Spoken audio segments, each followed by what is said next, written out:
ijoollee sikkoo mandoo si malee qalbiin qabu yaadate galeerra qalbiin hafuute akkam tahee rafaa roobeen na eegi borga bayaa dhufaa qalbiin hafuute akkam tahee rafaa roobeen na eegi borga bayaa dhufaa.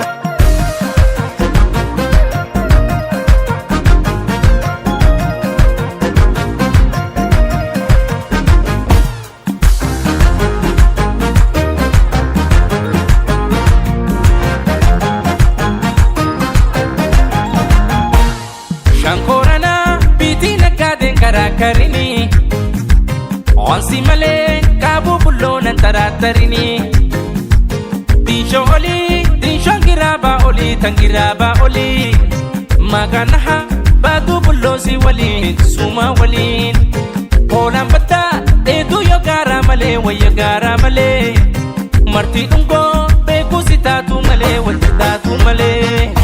Ansi malee tabiraan jaalanne maajalif taata fi kootu malee baara baaleef sokumaariin oolla kootu badii fudhadhee siin gala fiixaatu goota isiin gootuma jibba namaan kakkuwaa gootuma.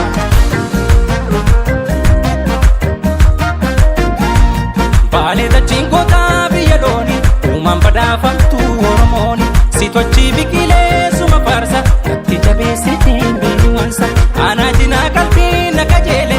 Golochannaadhaami salaamata bareetitti sikkoota walaabu akkam godhee garaan hin dhaanfata bareetitti sikkoota walaabu akkam godhee garaan hin dhaanfata bareetitti sikkoota walaabu akkam godhee garaan hin dhaanfata.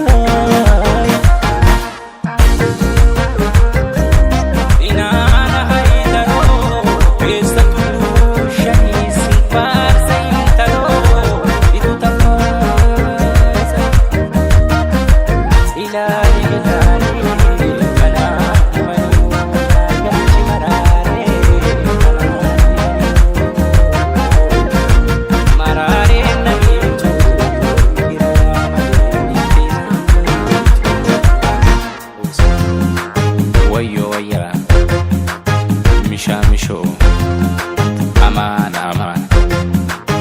Makan